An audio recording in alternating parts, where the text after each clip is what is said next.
What's going on, everybody? This is dkdynamite, and tonight we're going to be talking about some bonus zombies content coming after Season 2 Reloaded, what the rest of the year looks like before the new Black Ops, plus even more. Definitely stay tuned. But before we jump into that, be sure to hit that subscribe button down below, drop a like, and also as a reminder, there's plenty of brand new content going up over on detonated.com for those who want additional coverage in the form of articles for multiplayer, Warzone zombies, COD 2024, plus we got plenty of tweets coming every single hour on Detonated's Twitter. Now, official marketing for the mid-season 2 update is either going to happen later today after this video goes up or later this week, so we'll probably learn a little bit more about what is coming to Reloaded apart from what's already been confirmed in the initial Season 2 blog post. I'm not too confident we'll get any other surprises really for MWZ, but if anything else does get announced that we didn't know about, I'll make a follow-up zombies video to this one, and I make a zombie video at least once every week and a half-ish if there's something going on. You guys know the vibe if you've been on the channel for a while, but we already know what's coming to Season 2 Reloaded, but what about beyond that? We actually know a decent amount of information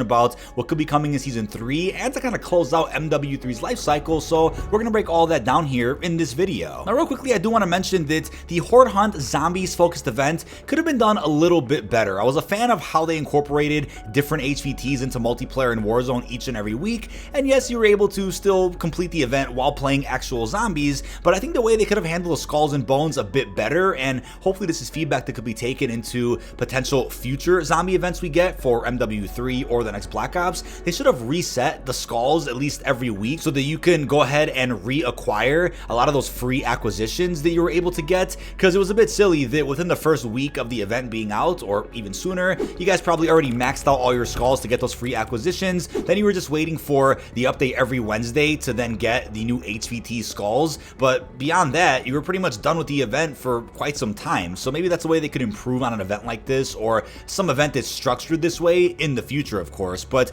with that being said, on March 6th, with the launch of Reloaded, that'll be our first zombies update in about 49 days. Obviously, we're getting a new Dark Ether Rift, which is taking us to another part of Al Mazrah, which is the Syed shopping mall. We're also going to see the Carries Warlord, 3 new schematics upon entering that rift, and then of course an act mission that introduces us to that new Dark Ether environment. So that's what we know of so far, but there's actually a lot more that's coming, and the thing is, as we put over on Detonated, there's actually a way to quote-unquote fix zombies in nearly just one update, and that's to add in DMZ upgrades. Now these could allow us to grind useful upgrades like a stash expansion, buy station discounts, things that could really change the game altogether. I love the way the DMZ did it, which was during MW2's life cycle, where it was like every other update we got this big overhaul, big content drop featuring new QOL updates. QOL of course stands for quality of life, and then the updates in between added in new exclusion zones, right? New maps entirely. I wish zombies would have been handled that way, I really do, and while there aren't any DMZ-like upgrades that are necessarily confirmed for zombies, there's a few things that I think are derived from DMZ, which may be coming at some point. I talked about some of these things in a previous zombie video, but for those that missed out,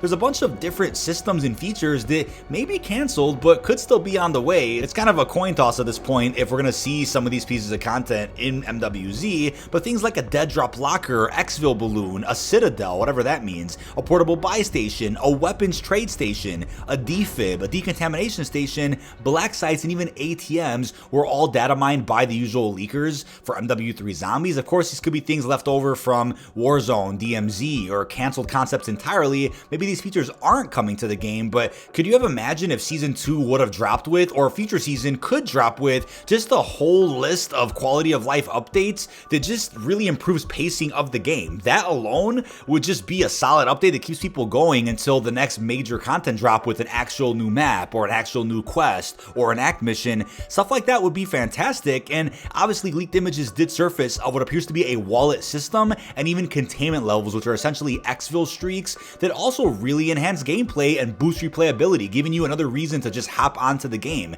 I haven't really played MW3 Zombies in a while. I mean, I hopped on just to get some B-roll for this video and for some future ones, but other than that, there's been no reason to really hop into MWZ as of lately, but I'm happy to jump back into it with the launch of Season 2 Reloaded to grind out all the new content. But I think if they would have just dropped the wallet and exfil system at the beginning of Season 2, it would have gave us a reason to stash up some cash, or to do a bunch of contracts in exfil to gain some extra bonuses for use in all future matches. That would have been a lot of replayability just to keep us waiting until March 6th. I would have been a big fan of that, but maybe these features are being worked on right now by the studio that has been handed MWZ, which I believe is High Moon, or maybe a Department of Infinity Ward. While those departments or studios might be working on MWZ now, they might have needed needed more time to adjust to and just get into the role of focusing on MWZ for the rest of the year, while Treyarch had to go hands-on with Black Ops 2024. Maybe they needed more time to just get used to what they have to do and needed until Reloaded to really get things off the ground. Now before we continue, I just wanted to remind you about MitchCactus.com, where you can get assistance grinding camos, nukes, or schematics in MW3. These guys do not use unlock tools or any bannable methods and will actually help you play the game. MitchCactus is also supported by Trustpilot with over 10,000 verified reviews. You can use code Dynamite for a limited time to save 5% off your order. But beyond that, there's even additional pieces of content that you guys may not have known about, which includes a new story quest, another Dark Aether Rift, probably somewhere in Al-Mazrah, a new boss called the Champion. I'm not saying this is the Champion from 9 from BO4, but hey, maybe it's something that bled out of the Dark Aether, who knows? There's also new object attributes. We have to essentially cleanse some artifacts that'll give players new abilities like extra speed, being able to do extra zombie damage, special vision, a lot of interesting pieces of content here, and apparently an act mission that is focused on Ava. A lot of things that sound really interesting, but apparently have been leaked out as Season 3 Reloaded content, right? Season 3.5, which wouldn't be seen in game until, I want to say, May. If Season 3 does launch on April the 3rd, which is a Wednesday, we should be seeing Season 3 Reloaded by the very end of April or the first week of May, which is still quite some time away. So overall, it's good to know that we're at least gonna be seeing content updates maybe every mid-season update instead of the beginning of a season, but the way I would do it is maybe launch a new season with quality of life updates, new features, systems, upgrades, you know, pacing improvements. Then with the mid-season updates, right, Reloaded, you drop in the new act mission, the new Dark Aether Rift, the new schematics. That would be a better way to handle zombies, in my opinion, for at least the rest of the year, to give zombies people something until we get a full-fledged zombies experience with Treyarch's new Black Ops game. But as we heard officially from Treyarch in the recent Season 2 creator call, we're not going to be seeing any new perks, no new enemies, or any type of stash increase, at least right now, because they're still quote-unquote investigating that, which I'm a little confused about. So I think things could change. Let's see what High Moon or Infinity Ward have up their sleeves, but it looks like we might just be getting a very simple content pattern every mid-season update, which is a new act mission that brings us to a new Dark Aether Rift, which is another portion of Al-Mazrah. Then we have to go back to Urzikstan, do a fetch quest to help us get back into that rift outside of the act mission. Then when in that rift, you can do new contracts to unlock some brand new schematics. I mean, we could also see a Red Worm equivalent type Easter egg added to Urzikstan as well. That's also possible, but sadly it doesn't look like we're going to get any type of zombie support for Fortune's Keep or Rebirth Island, which to me are massive missed opportunities. If we would have just saw support for MWZ the same way we did see support for DMZ for the first couple of seasons,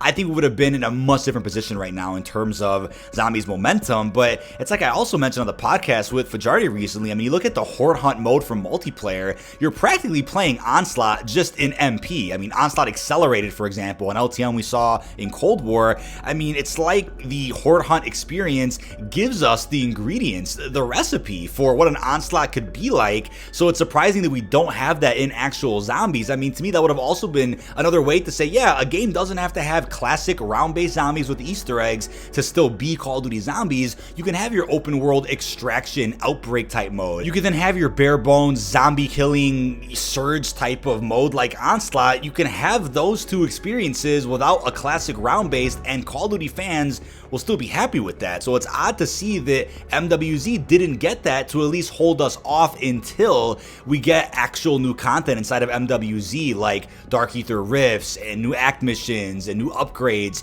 Until then, we could have at least got a basic zombie killing type LTM or mode alongside Urzikstan, so you can keep grinding your camos and doing whatever else you want, killing basic zombies without having to go into Urzikstan to risk your loot or whatnot. I know we have that rumor about a possible PvP experience. I actually want to see that because that's still new content. I'm down for it. Not saying it's going to replace the current mode that we have, but at this point, I gotta just take anything. Just another reason to hop onto zombies, whether it's for an LTM, whether it's for an upgrade system. I want to hop on and do something new. But with that as well, you guys have probably noticed that new strike team slots did get added as of recently through some various bundles that got added in. And it's like I mentioned before, another flaw with MW3 right now is that a lot of the bundles just aren't worth the full 2,400 COD point price. I mean, you can argue that bundles should never be that expensive, but from what we're were accustomed to from previous years, 2400 COD point bundles would come with reactive skins or really cool looking operator skins, plus tracer blueprints and other really cool themed cosmetics, but a lot of the bundles in MW3 have been lacking thus far, so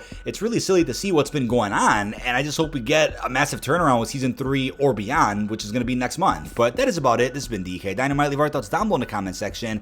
I'll probably be called a shill for making this video, but hey, there's other content on the way that people out there aren't really talking about all that much. I'm upset about the way Zombies has been handled. There's so many cool things that could be done with the mode. There's a lot of potential, and I really do believe that we'll still have a decent end of the year with this mode, but obviously with Black Ops 2024, sky's the limit. Expectations are through the roof for the return of round base, and I couldn't be more excited. But leave our thoughts down below. Really hope you've enjoyed, and peace out, everybody.